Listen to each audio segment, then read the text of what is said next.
Welcome everybody. I was losing my voice a bit, sorry. It's the smell of the paint, the fumes are getting to me. You've seen the thumbnail. What we're going to do today, we've got a wallpaper, it's not in bad condition. We're in an old cottage and we didn't want to risk stripping the wallpaper to be lining it because we didn't know what we'd come up against underneath. So what we're going to do is use, if you've seen it before, Zinsser. It's the wallpaper cover-up. It's the 3-in-1. And you're going to say, Phil, what's the 3-in-1? Well, what this does is it says it's a primer, it's also a sealer, and it's a stain blocker. So that's doing 3 things in one. And what you do, flies, you coat your wallpaper over. As long as your wallpaper is in good sound condition, coat your wallpaper up, let it dry. It's dry within 2 to 4 hours, and then after 4 hours, as long as it's all dry, this should be good to go to put your emulsions on over the top and paint over it like normal. But this is not a water-based product, this is an oil-based product. You wash your brushes out, you wash your rollers out if you wanted to. I'm going to throw mine all away. It's white spirit. There's a very strong smell to this. You can tell it's not a water-based product, and the nearest thing can say that this smells like is the Zinsser primer sealer. You know, you've probably seen it, it's the primer sealer finish. I think they call it primer finish. I'll do a link to a picture of it to what it looks like, but it's one of those paints that goes over any surface, and it's actually quite good for problematic surface stroke paints, but that's another product for another day. But this, what we're going to do, we're going to keep it simple. We're just going to paint these walls with this, the wallpaper cover-up. I've got an old brush. I've got a 2-inch. All I'm going to do is cut round that bottom edge of the coving, going onto the coving, cut down the sides, and with a roller, it says a low pile 5mm mohair roller or a microfiber. I've not got that. I've just got a low pile synthetic, which will be fine. What you want to be doing is putting enough on, but you don't want to put too much on that you're getting it running. So lay it off nicely. You know what I mean by laying off with the roller. Just don't overload it, and get a nice even coverage over the surface. You can actually, if you wanted to, you can brush it, but again, it's a case of putting enough on, but don't try and spread it out. Get it on and lay it off, just giving nice coverage to the surface, because this is actually a primer that, if you read the side of the tin, it's for obliterating wallpaper print, and it'll leave a smooth finish with an off-white matte finish to the surface, which gives you a nice finish to actually paint over. Now, the idea of this is it'll stop anything, particularly with some wallpapers that might have a print on it that could start penetrating through a finished emulsion. I've got that fly again. So with it being an oil-based, that will stop anything staining through, and that's where you get the 3-in-1, all-in-one, because it's going to be priming, it's going to be sealing, and it's also going to be doing the stain blocking. And the stain blocking element is if you've got slight water stains coming through on your wallpaper, or even some problematic wallpapers have a print on it that could actually start bleeding through. Metallics are probably the main one that you'd probably notice it through. If you painted over with ordinary emulsions on a metallic paper, you can get that pattern staining through. This will stop that.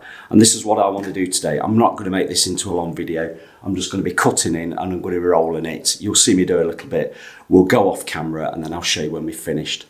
And I will be, as I've just said, cutting into that bottom edge, sealing that bottom edge of the coving, and I'm going to do exactly the same on the bottom skirting boards, just going around the top to nip it in. Once you've got this stuff on the walls, then if there's any areas that you need to address with filler, or even just sticking down some edges that might be peeling up, you can do it after you've done this. So it's straightforward. Let's get painting. I'm going to say to you, when you get your tin of paint, mix it up properly, because the weight of it can settle. Don't do the shaky because you're not going to get it all off the bottom or the sides. And again, the roller, I'm not washing it out, because what I don't want is any moisture in that roller actually coming out when I'm doing the rolling. Those that know, and you'll understand what I mean. But what I have done is actually wrap some tape around and just pulled it off to get any of the last little bits of fluff off it.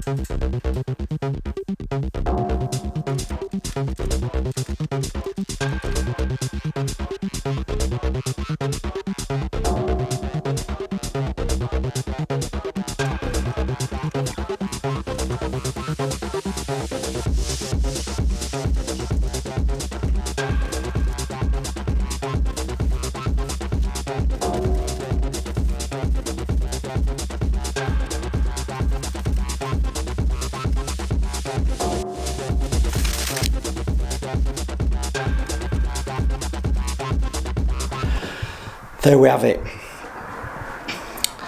Coated that wall up, take me minutes. I've cut in and I've quite neatly gone up to the top and the edges of the sides with the roller. You can see that. Now I'm just going to go down and show you the bottom. Where the skirting is, where I've raked out and actually rubbed down that little bit of skirting. I've gone onto that, and that'll give me a nice sound base for when I go back over with some cork and some filler to neaten all that bottom edge up. And the sharp-eyed viewers out there, yes, the carpet is still down. I have great skill of painting rooms with carpets down. Take away what you will of that one. I think we know that there's a new carpet going down, don't you? But there we have it. That will be dry in 2 to 4 hours. It's quite a nice day today, so next couple of hours, but I'm late afternoon now, so this will be ready for painting next day. Now, if you've got a vast dark wallpaper, contrasting colour, what they recommend is going over while it's still wet with a second coat, so wet on wet coat, to just give an extra bit of coverage and obliteration to that surface. But we don't need that. We're actually all right with this lightish blue. Now, what I did say earlier, if you've picked up on anywhere that needs filling, do it after you've got this coat on it, because what you'll do when I come back tomorrow, I'll get some fine sandpaper, just nib down anything. If I can see any edges just starting to spring, I'll address those, just nib them down. And anything that just wants filling, I've got some filling to do around the, I don't know if you can see where I can't unplug these, where electric box has been. Once that's all hardened up with this primer sealer over it, it'll be nice just to fill that out, and then your spot priming can be done with your emulsion. Or if you've got time, you could go over your fillers to spot prime actually with this, but there's no need. So that's it. I'm not going to tell you any more about this product. Go and try it for yourself. There'll be a link below, probably from my Amazon store, that you could probably order this if you want to order it via Amazon, get it on Prime or something like that. And it's not a paid promotion or anything. Nobody's actually paying me for well, say endorsing it. I'm not endorsing it, I'm needing it for the job. But if anybody does buy anything through my Amazon store, I do get a small commission, so that all goes towards the Porsche fund. Anyway, that's the product, that's what you use it for. I've tried it, I know what it's like, and it works. So see you on the next one. Watch these videos that come up at the side. Thank you very much.